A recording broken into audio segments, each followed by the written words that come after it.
Hello, everyone. Welcome back to the Key to Success podcast. I'm your host, taraelkee, and I'm back with another episode today. I am really feeling jolly and in the Christmas spirit, and I want to add value to all the people that rock with me, man, that follow the channel.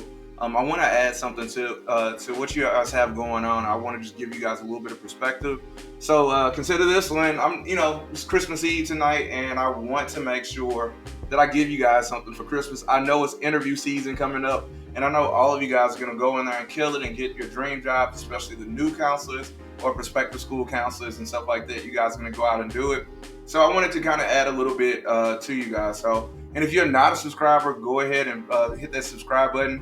Join the channel. This is only going to get better. Like, I'm just going to keep adding and adding and adding more layers. So go ahead and hit that subscribe button, hit the like button. Leave a comment below if you agree with what I'm saying, or whatever. If you if you have more that you can add to it. So let's start with actually, no, before we do that, let me add a little bit more. So I do pride myself in being a decent interviewer, right? So I'm pretty decent at interviewing, and I've also interviewed quite a few counselors now. As a department chair, but also kind of moving into the admin role. I've seen people interview, so I could give a little bit of perspective about that. I was also on the nominations and elections committee for the American School Counselors Association. So I've seen some of the best people in the country interview. So I'm going to give you my take on that. But before I do that, let me show a flashback here to my episode with Dr. Sue Holmes.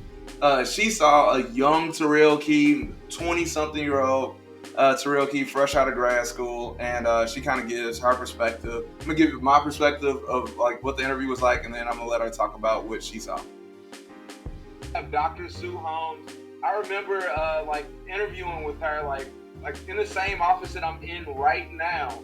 And I was thinking, I was like, man, I don't think I got Sue's attention. I don't know if she's gonna like me.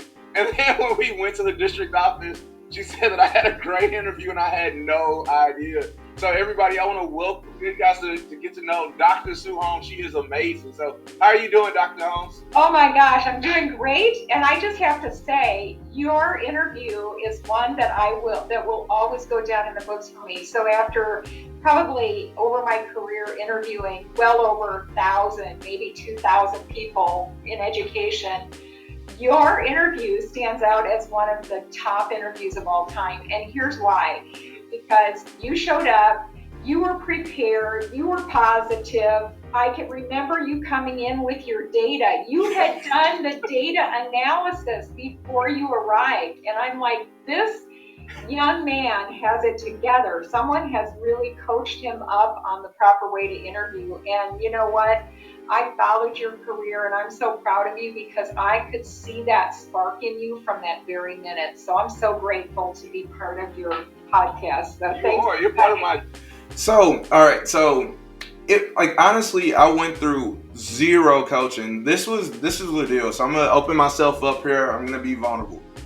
I was applying for jobs left and right, and I really wasn't getting any calls back, at all. No one was calling me back.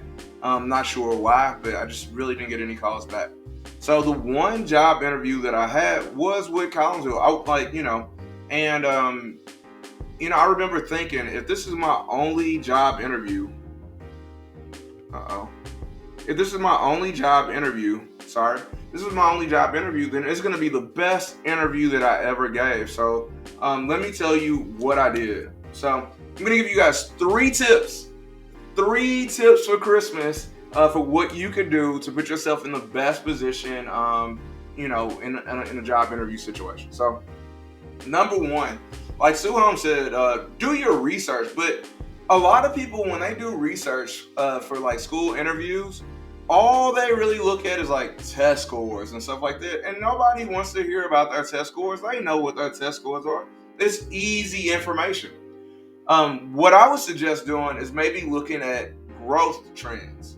Looking at how things have improved for certain demographics and start thinking about what you could do as a school counselor to make an impact, whether it's attendance is improving, graduation rate is improving, or it's going down or whatever. or just all of those different things. You kind of find yourself within the numbers. But just reading off a bunch of test scores, like you guys are meeting, like the state standards and stuff like that. Nobody really wants to hear about that, especially like just being honest with you, like as an administrator, it's just easy information, and it doesn't really take much thought. The research that you want to do really involves you. Like, what do the numbers mean to you specifically? And that's the more challenging thing to do. So, what I would suggest doing is thinking about your gifts and what the data shows, and then think about what you can provide. So, as a school counselor, think about group activities that you could bring to the school. So, if attendance is down, or behaviors, like that you're seeing in like more discipline and more suspensions and things like that. Think about the groups that you could do. If there's a lot of kids that are not, going to like a post-secondary school or whatever, think about the things that you could do. Like, is it a classroom lesson? What are the things that you can do that fit your personality, that you know something about, that the numbers show that you could be a benefit to the people at the school? That's a different way of doing the data. I would suggest that. Look at the demographics, but not just the demographics just for the sake of saying, I know how many black kids, white kids, Hispanic kids, or whatever. Don't think about it like that. Think about it like this. Okay. I was interested in Spanish, so I had a Spanish minor. We had roughly 20% of our kids were Hispanic. So I could interpret some of, like the language, and I could speak a little bit of Spanish. Like I'm not as good as I was back then, but I could speak a little bit. But also I knew some of the cultural norms, and they kind of helped me out along the way. Think about like for example, like for me, I'm a male, clearly, right? And so just thinking about like looking at what the boys are doing. Are the boys scoring well on the test scores? Like how could you influence like a young boys group or whatever? Like what are some of the ways that you can impact it? If they're like look at if say for example, just using another example, say like you're a Latina or whatever, look at what the girls are doing and think about ways that you could add value to those girls and help to increase their test scores, or their attendance, or reduce behavioral issues, things like that, right? Think about the clubs that you could participate. Like, I know that I ran track and field and I played football, so I knew that I could come in as a coach and help out in that way. So find ways, like look at the clubs, look at like our school has like 80 something, but think about where you could fit in and you could add value to the different kids and the different and like demographics for kids like those gamers and all. Like just think about that. Think about it like that. So if you're a gamer or whatever it is, think about ways that you could add value to children, add value to the school. Think about your passions and how your passions impact schools. Think outside of the box. I would also suggest knowing the players. So in this interview, they knew that I was getting married, and like they knew my wife's name and everything when I came in, right? Because they did their research on me, but they didn't expect that for me to do my research on them, because I'm also thinking about going to a school district that I'm going to spend a lot of time at, and I hopefully want to spend a lot of years at. So I wanted to know the players. So I knew something about Mr. Fleur winning Illinois Principal of the Year. I knew about Carla Elliff. I knew about like the website that she developed and stuff like that for the school counseling department, and some of the accolades that she had and stuff like that. So it was kind of a back and forth. I knew a little bit about them too. I watched videos and stuff like that people had up and stuff like that about the school, just so that I could know the players a little bit more. Again, know the extracurricular activities, because there are so many different, like when we think about demographics a lot of times in education, like we literally just go like racial lines, poverty lines. Think about the different types of kids that attend that school, and think about who you truly are, like who you distinctly are, and do you relate to those kids? Because I guarantee you, whether, because I know a lot of people probably watching, just because of education in general is mostly white and female, but think about who you are as a person and separate yourself from everyone else, and think about what clubs, maybe you're really passionate about chess or whatever. Think about ways that you could contribute to the school, make the school better. Also, the school can add value to you, and the numbers could certainly show that. At Collinsville, where I'm at, people nominate each other for awards all the time. And while awards in themselves aren't like to me like that important per se, it's really about the journey. But it also shows the level of support that the school provides. Also, I would look at schools that have good mentor programs. So when you come up to those two questions, ask about the mentor program and how it's built out. I guarantee you, no one else is asking about a first year school counselor mentor. Guarantee you that.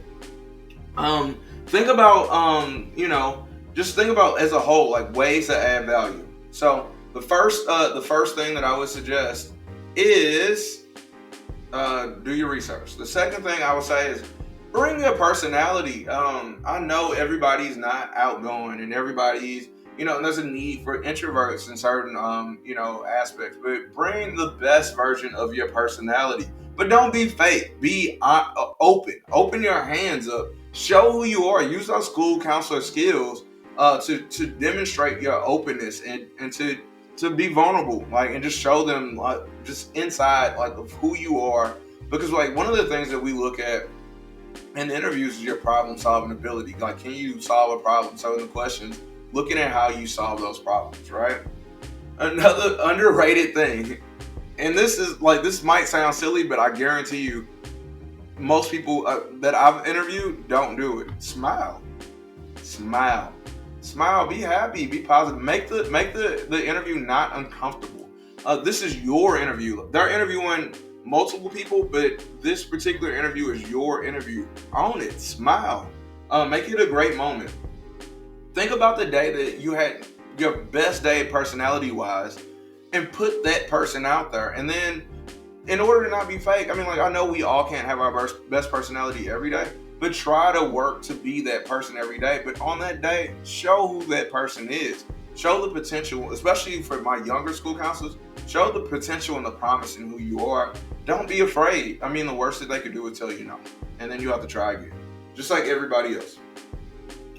I would also say one of the things that you want to look for, you want people to leave the interview feeling good. So if you're uncomfortable, they're uncomfortable, like you're stammering and stuttering and stuff like that, and or like you just don't seem like a person that people would want to be around, it's gonna show. I mean, seriously, I'm just thinking about, like, even with the Aska interviews, like some people were able to just show that light inside of them, like who they are, and it just drew you to them. And it, as a school counselor, you want to be someone that draws kids to you. Kids should want to talk to you. So you want to be able to show any school counselor in the interview, any administrator, that you're a person that people would want to talk to. Another thing that sounds fundamental, but it's not that common. If you know that you're not the most outgoing person and you're not the most confident in your answers, practice these questions in front of them. Like, the fundamental questions. Like what are your strengths, your weaknesses, stuff like that, right? Practice them, but record it. Like, use something like Screencastify. You could do it on Zoom or Google Meets, and just record yourself. Look at yourself doing the interview. Look at yourself answering the questions, and think if you're a person that people would want to listen to. Would people tune you out? Do you command the floor? Like, do you change like your voice? I think the word is like intonation or whatever it is, right? Do you change that stuff up and down? Like, or are you always just monotone and dry? You know what I mean? So you want to make sure that you just model that, work on that, just like this, right? You know what I mean? But be you and work on getting those answers out smoothly. I would also suggest do it in front of a friend, an honest friend, a friend that's gonna tell you, not you go girl or something like that. Do it in front of a friend that's gonna tell you the truth. Like, okay, like this was good, but I think you could do this, this, and that. If you have a friend that is an administrator or something like that, you can do that with them. Maybe even in the spring or something like that. Maybe that I could do that with a few of you that are rocking with me, that follow and subscribing to the channel. Maybe we could hop on and we could do some mock interviews and stuff like that for people, just so we could kind of show people what's going on. But I just think like the practicing, especially doing it on video with friends, will help you kind of get the kinks out. get some of the ums and the stutters and the discomfort out of the way, because you know where you're gonna go with things. Even if they throw you for a loop, pause. Take some time to think. You don't have to fill every gap. Like space and sound. Like, it's okay, like, to leave a little bit of a gap. One of the cool things that I did that kind of got me some extra points in my interview with Collinsville, in that office that I'm sitting in right there, looking crazy on this picture. I actually brought notes with me to the interview. So they asked me a question. I knew it would not pop in my head, so I asked for permission to refer to my notes. So when they saw all these notes on Collinsville, like, they were like, wow, like, you really did that. So, and to be honest with you, I have not seen many people come in with like actual notes.